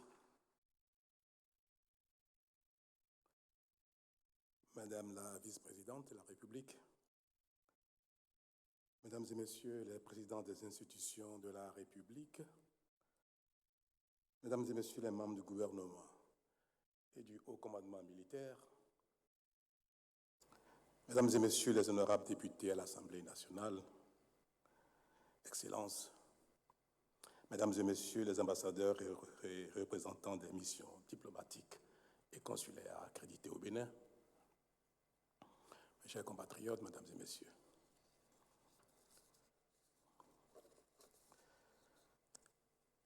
bâtir un pays, poser les fondements solides de son développement socio-économique durable nécessite un travail rigoureux, assidu et persévérant. En d'autres termes, il s'agit d'une entreprise qui ne s'accommode pas d'improvisation, de précipitation ou de facilité, mais qui nécessite réflexion, planification, méthode et patience. Cela, nous l'avons compris désormais au Bénin, et depuis 2016, nous avons engagé, sur la base des programmes d'action du gouvernement successifs, la transformation de notre pays dans tous les domaines, avec pour objectif de créer les conditions globales du bien-être collectif et individuel. Et nous avons eu raison d'épouser la rigueur et le sérieux au travail, puisque les avancées sont visibles, tangibles et vécues. Elles se lisent dans la dignité retrouvée, dans l'espoir qui renaît, dans la fierté d'appartenir à une nation qui avance avec détermination et de manière irréversible. Cependant, Mesdames et Messieurs, gouverner, ce n'est pas seulement transformer le présent.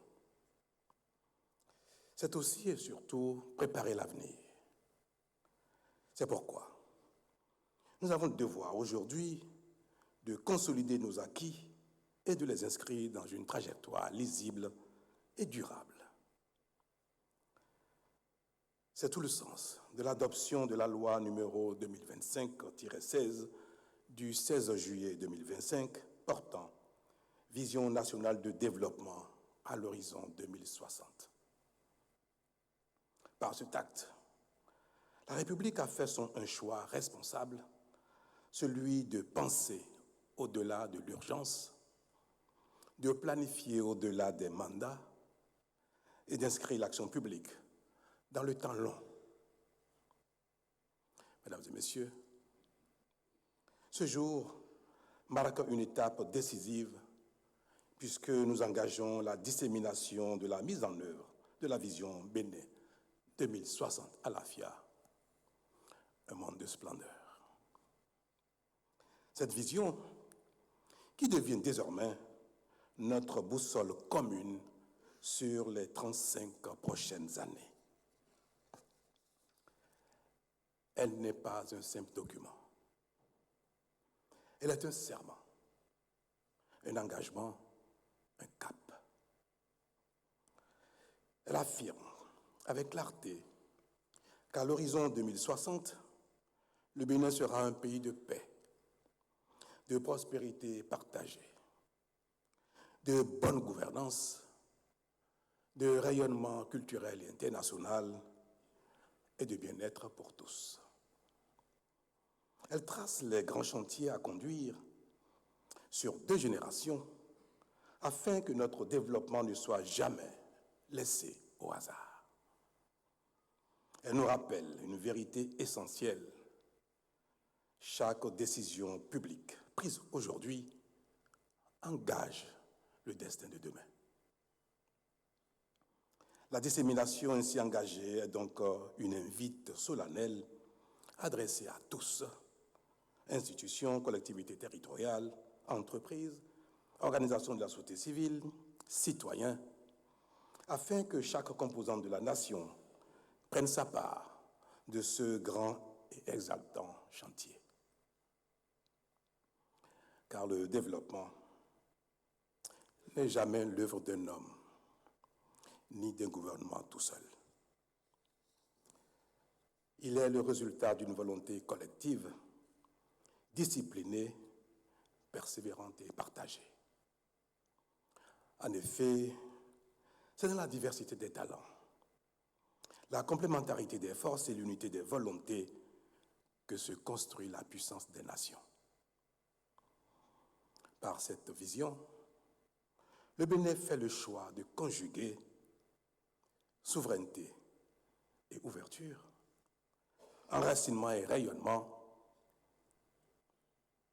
identité et universalité. Mesdames et messieurs, pour qu'elle produise tous les effets attendus, cette vision doit vivre. Elle doit être portée dans les écoles, collèges et universités pour former des citoyens conscients, exigeants et responsables. Dans les villages et les villes, afin que chaque communauté s'en inspire et la traduise en initiatives concrètes. Dans les administrations, pour guider les politiques publiques et inspirer un service de l'État intègre et performant. Dans les marchés, pour que l'économie populaire soit pleinement associée à la prospérité nationale. Ainsi, nous transformerons l'espérance en action, l'action en résultat, et nous ferons de la vision Bénin 2060 une culture nationale, un réflexe collectif, une exigence quotidienne. Mesdames et messieurs, dans quelques mois, un cycle institutionnel s'achèvera. Mais la nation, elle, demeure. En ce que nous aurons semé aujourd'hui dépassera nos personnes, nos fonctions et notre temps. Là-dessus, je ne doute pas que, unis dans la même ferveur, guidés par cette boussole, fidèles à l'exigence du travail bien fait, nous accomplirons de grandes choses continuellement. Et lorsque, en 2060, le Bénin célébrera le centenaire de son indépendance, nous pourrons dire, où que nous soyons, avec sérénité et fierté, nous avons tenu parole.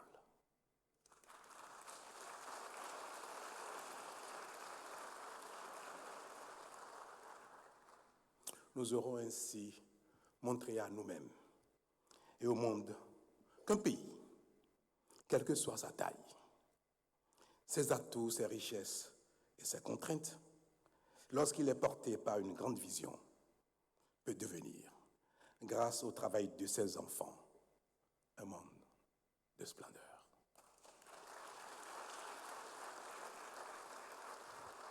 Vive la République, vive le Bénin, vive le peuple béninois.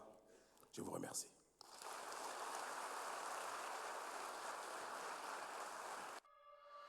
Chaque année, la SB2E subit des pertes énormes à cause du vandalisme. Plus de 600 millions de francs CFA dépensés entre 2020 et 2024 juste pour remplacer les matériels vandalisés. En 2023 seulement, plus de 200 millions de pertes. Derrière ces chiffres, il y a des réalités douloureuses. Des hôpitaux privés d'électricité, des quartiers entiers plongés dans l'insécurité, des familles et des commerces paralysés. Le vandalisme détruit des emplois et brise des vies. Le vandalisme n'éteint pas seulement la lumière, il nous coûte cher et met des vies en danger. Ensemble, protégeons nos installations électriques. La SB2E, des femmes et des hommes à votre service 24 heures sur 24.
n'y a pas plus belle victoire que de voir tous les royaumes alliés et ennemis se prosterner devant un seul et même roi.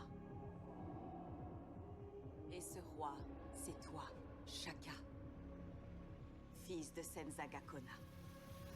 Une guerre se prépare. Il va vouloir se venger. Tu dois bâtir ton propre royaume. C'est toi le roi. Mieux vaut faire la paix que la guerre. Mais parfois, on n'a pas le choix. Nous les anéantirons tous jusqu'au dernier. Ah, mort! À l'attaque! Allez!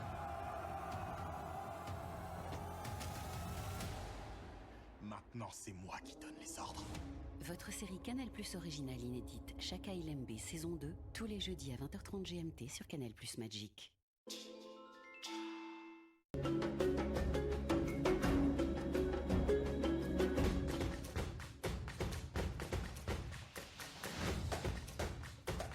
Bienvenue à cette nouvelle édition de Canal Sport, notre rendez-vous hebdomadaire qui, chaque semaine, vous permet d'avoir des nouvelles du monde sportif béninois et d'ailleurs.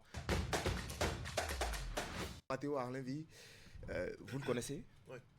Jouer loin de ses bases et se qualifier, ce n'est pas évident. Hein. Au départ, vous y croyez?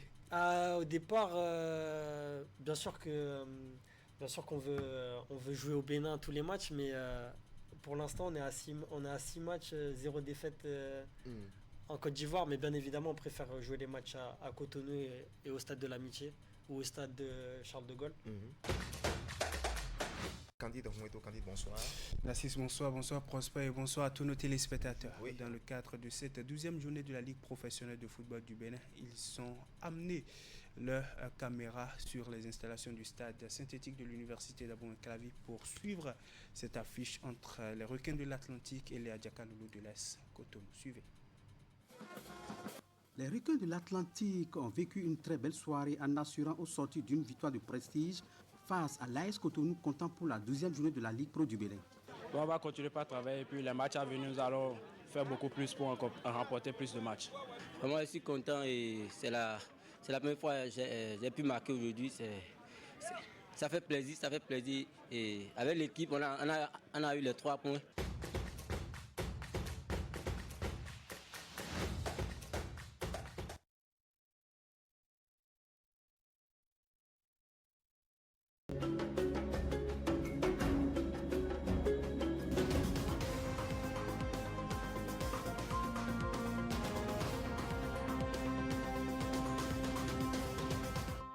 De la société civile et surtout des médias qui aussi ne s'engagent pas, mettons, dans le jeu afin de l'expliquer suffisamment aux populations. Je pense que ceux qui nous ont entraînés dans la fièvre du renouveau démocratique en 90 ont fait ce qu'il fallait, ce qu'ils pouvaient, mais aujourd'hui que nous avons avec le recul constaté tous les problèmes qu'il y a autour, nous pouvons commencer à les corriger courageusement et redonner le pouvoir aux citoyens électeurs. Il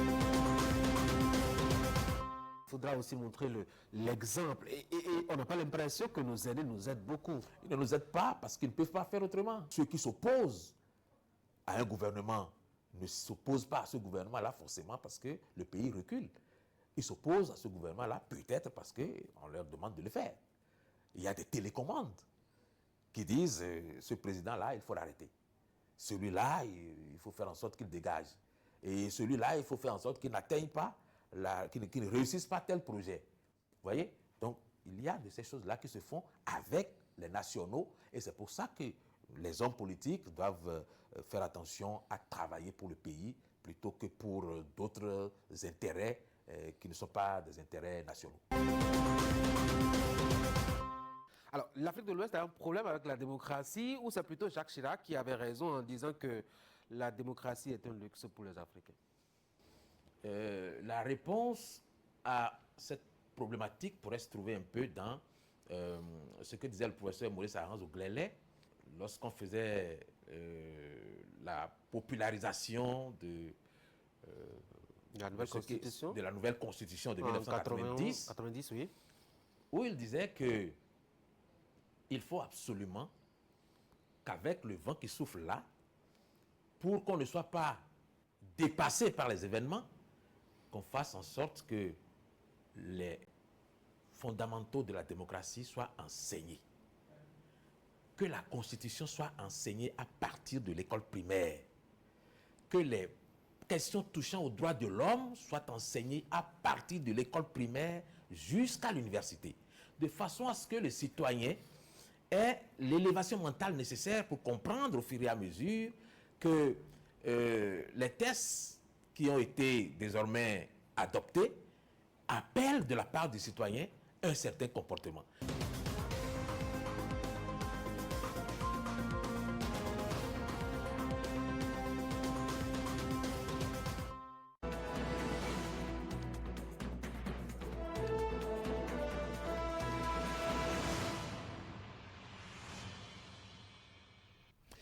Retour sur le plateau d'Actu Matin. Franck Arnaud, bonjour. Bonjour. Ulrich Gaba, bonjour. Bonjour. Ce matin, eh bien, on se prononce sur cette ambition nationale majeure, la vision 2060, le Bénin de demain en débat sur les thèmes qui va structurer nos échanges tout à l'heure avec une question centrale: comment construire dès aujourd'hui le pays que nous voulons léguer aux générations futures. Nous aurons aussi deux autres sujets que nous allons aborder justement après cette thématique. Alors Ulrich Gaba, vous étiez à cette cérémonie de lancement de la vision 2060. Que représente concrètement cette vision, ou que doit représenter cette vision pour le citoyen béninois aujourd'hui, au-delà du document de référence et des projections à long terme?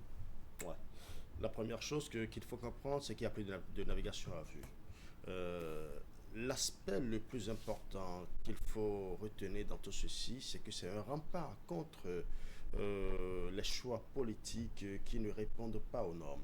Ça veut dire que, quel que soit le système qui s'implante demain, le système politique qui s'implante demain, quel que soit le régime, tout ce qui va se faire, chaque ligne, chaque décision doit tenir compte justement de la vision 2020-60. Deuxième chose qu'il faut également reconnaître, c'est que le Bénin ne veut plus gérer la cité dans l'immédiat. Ce n'est pas de l'improvisation. Et d'ailleurs, le chef de l'État l'a dit, gérer un pays, ce n'est pas de l'improvisation. Pour gouverner, pour développer un pays, il faut avoir une vision prospective, une vision à long terme et une vision bien calculée et bien structurée. Quand on parle de vision bien calculée, bien structurée, c'est qu'il faut atteindre certaines normes dans un délai donné. Et vous savez, en 2060, ce que beaucoup n'ont pas vite retenu, en 2060, le Bénin aura 100 ans d'indépendance. Et l'objectif, c'est de faire en sorte que cette indépendance soit réelle.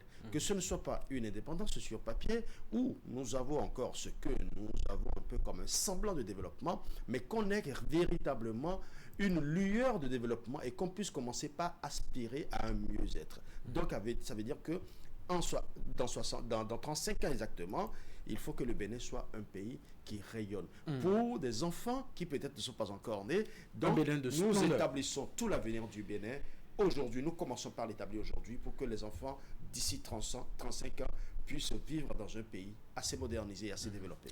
Franck Arnaud, quels choix stratégiques doivent être posés dès maintenant pour garantir un développement durable, inclusif et équitable à l'horizon 2060?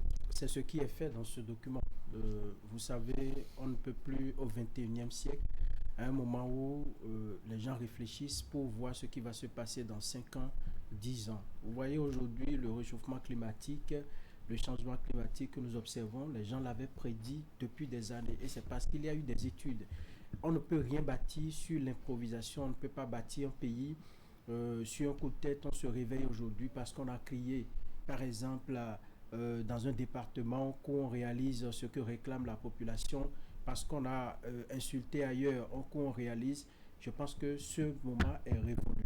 Et pour un gouvernement sérieux, pour un pays qui veut se développer, qui veut avoir, disons, un environnement prospère pour ses citoyens, d'ici à 10 ans, 20 ans, 30 ans, c'est qu'on ne peut qu'anticiper sur les actions que nous allons mener. On peut réajuster avec le temps, avec les impondérables qui vont se poser, mais il faut nécessairement avoir un socle. Et c'est en cela que moi je voudrais saluer tous les membres du gouvernement et saluer les cadres techniques qui ont travaillé pour sortir une vision. Parce qu'une vision, c'est ce que vous entendez faire, vous vous donnez les moyens et vous êtes focus sur les priorités.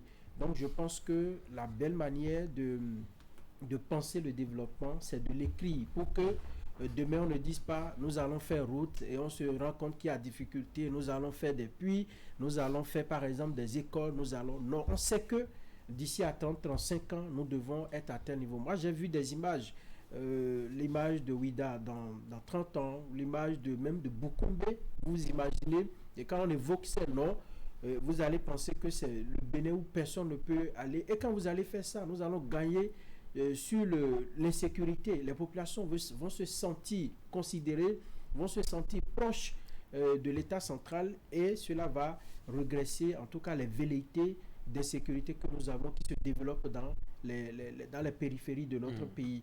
Parce que c'est le fait de ne pas sentir la présence de l'État dans ces zones-là et qui fait que parfois les gens ils cèdent vite, disons, à ceux qui viennent leur vendre l'illusion, ceux qui viennent leur vendre la violence comme instrument pour revendiquer ses droits. Donc je pense qu'il n'y a rien de plus à dire, c'est une bonne chose et reste maintenant aux Béninois, à tous les Béninois d'adopter, de savoir que cette vision, ce n'est pas l'affaire du président qui est là ou de celui qui va lui succéder, mais c'est l'affaire de tout un chacun de nous. Parce que si on bâtit, disons, un édifice, si on bâtit une cité et des individus vont détruire cela, ou bien pensent que c'est seulement l'État qui viendra entretenir, on n'aboutira à rien du tout. Il faut partir à point, comme l'a dit quelqu'un, et c'est la belle des manières. J'aime bien votre chute, Ulrich Gaba. Comment assurer l'appropriation, je dirais, de la vision 2060 par les populations, les collectivités locales,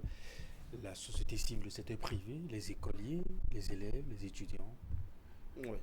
Vous savez, le président a déjà tracé des lignes et je pense que c'est ce qui prouve que ce travail a été minutieusement étudié.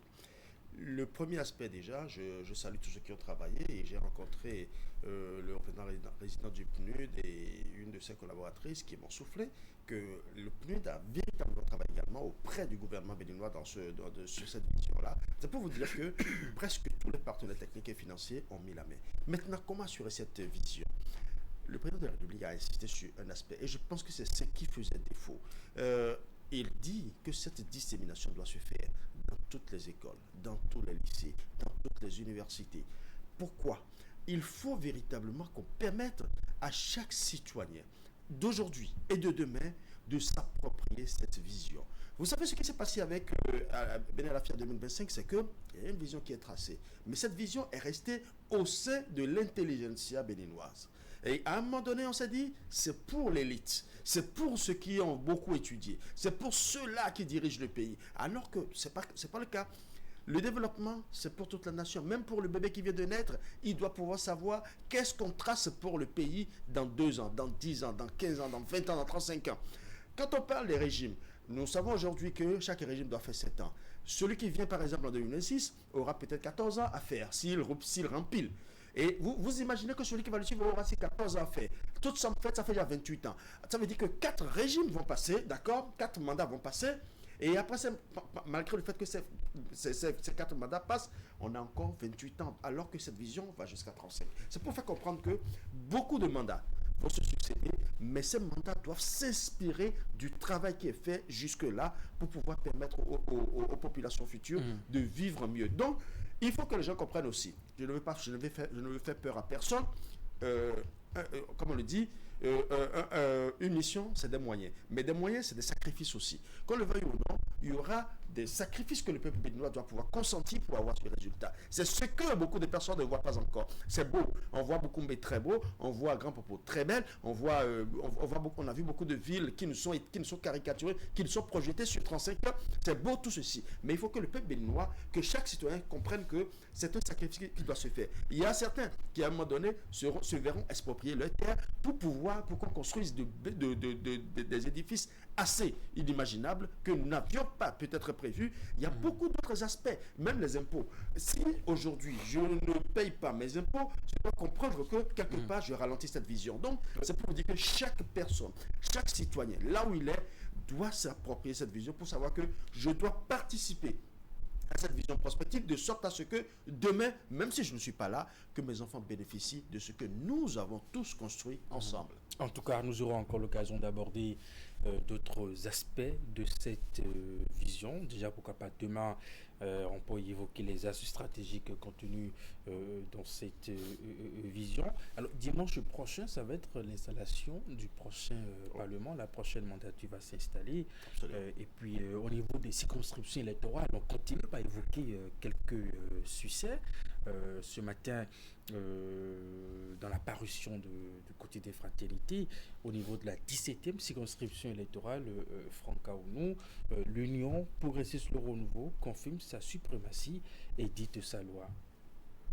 Ici, à l'arrivée disons, de la proclamation des résultats, en réalité sur le terrain, je pense que ce cas-là a retenu certainement l'attention du journal, parce que depuis des années, il y a eu que, depuis quelques années, que le Bloc républicain a fait quand même de cette zone-là, ou du moins de la commune, sa chasse un peu gardée.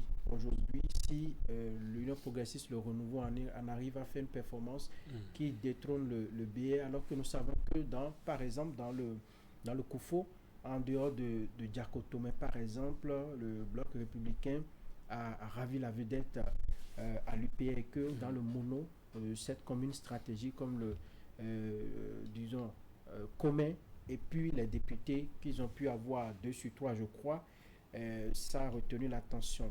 Je pense que c'est un nouveau tableau politique qui se dessine dans cette circonscription électorale, et les performances de l'UPR prouvent que, en tout cas, il y a eu un travail qui a été fait à la base, un travail qui a été fait pendant la campagne, un travail qui a été fait par les leaders de cette région-là, parce que nous avons vu la percée du BR un peu partout. Si dans cette commune, on a pu avoir, parce qu'il y avait un BR qui était à la tête de la commune, et dans les alentours, le travail a été fait, et malgré cela, il y a eu ce résultat.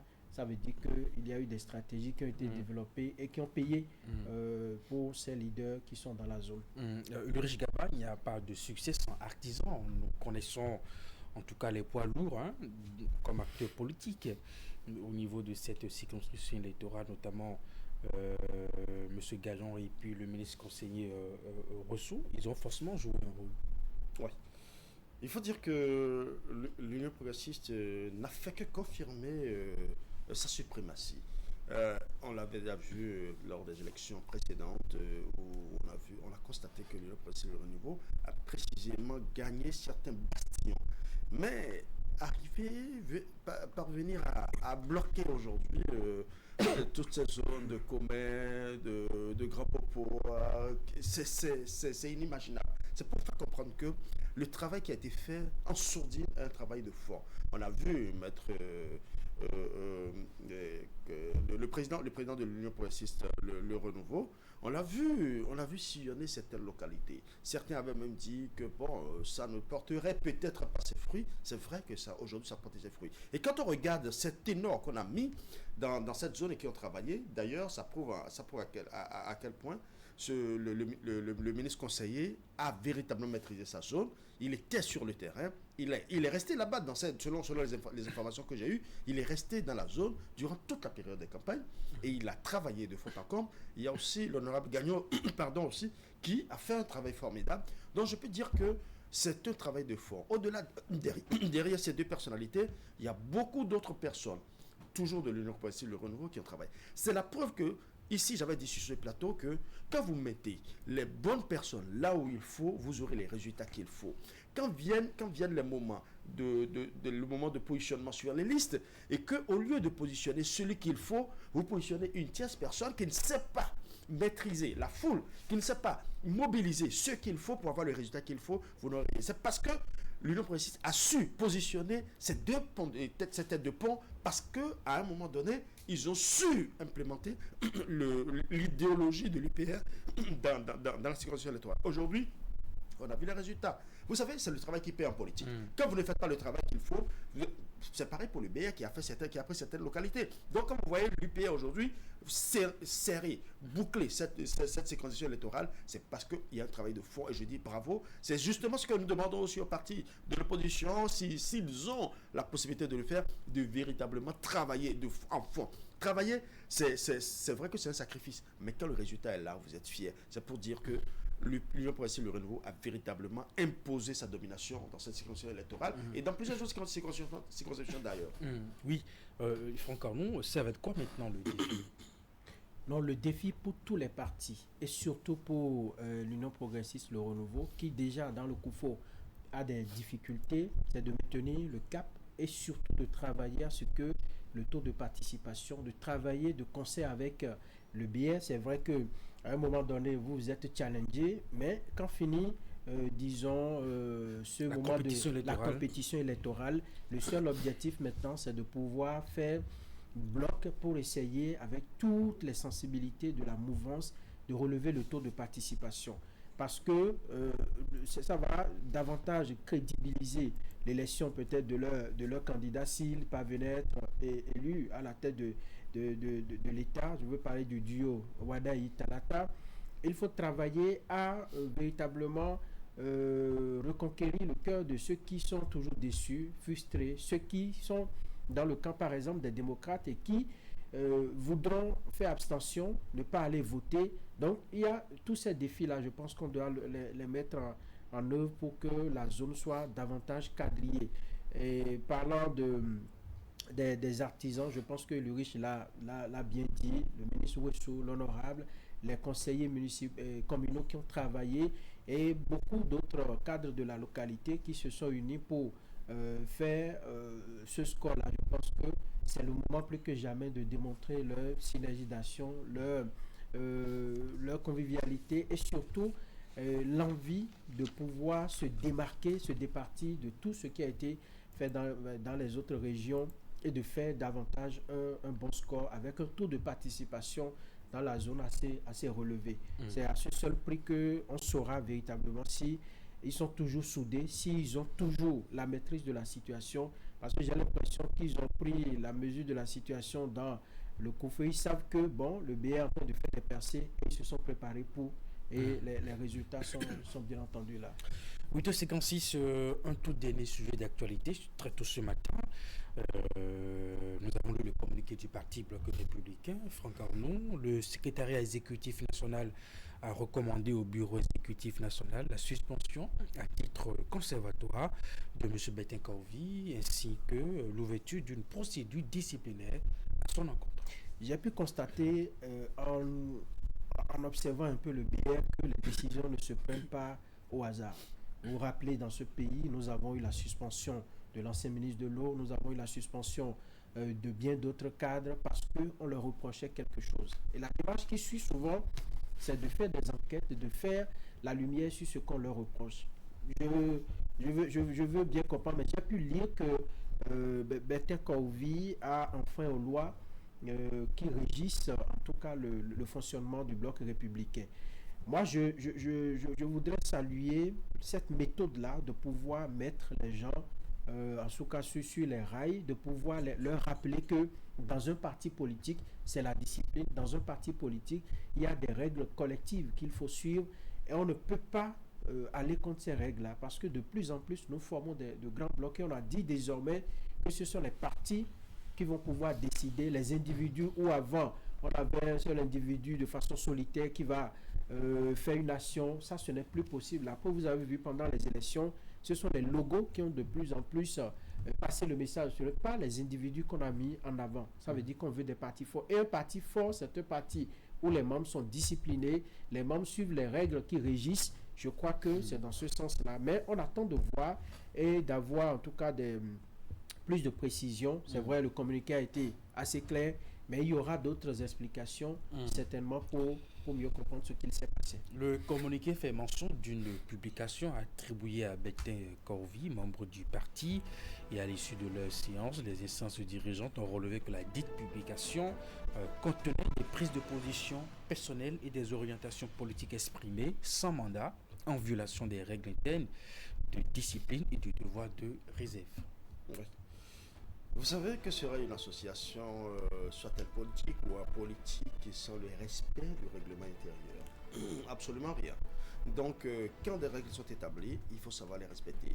Et quand on prend partie, ou du moins qu'on accepte de faire partie d'une association, soit-elle politique ou apolitique, c'est qu'on a accepté le règlement intérieur de ce parti politique ou de cette formation, encore ou peut-être encore d'une association. Donc, moi, je pars du principe général. Il faut respecter les tests quand on accepte de faire partie d'une organisation. Et quand vous êtes fait partie d'une organisation et que qu'il vous arrive d'enfreindre dans cette règle-là, c'est clair qu'il y a des sanctions disciplinaires qui voilà. suivent. Après les sanctions, on peut te mettre en garde, on peut te mettre en garde. Mais bon, ça, on attend la décision finale. Bon, on attend la décision du bureau exécutif. Cette information-là, parce qu'on sait aussi que celui qui est incriminé parfois fait beaucoup de déclarations. Merci à vous, Franck Arnaud. Merci à vous, Ulrich Gaba. On attend la décision finale parce que jusque-là, l'intéressé n'est pas autorisé à s'exprimer ni à agir au nom du parti. Merci à vous pour nos moments d'échange. C'est la fin du matin de ce jeudi. Merci de votre fidélité. Le programme se poursuit sur Canal 3 Télévision. À très bientôt.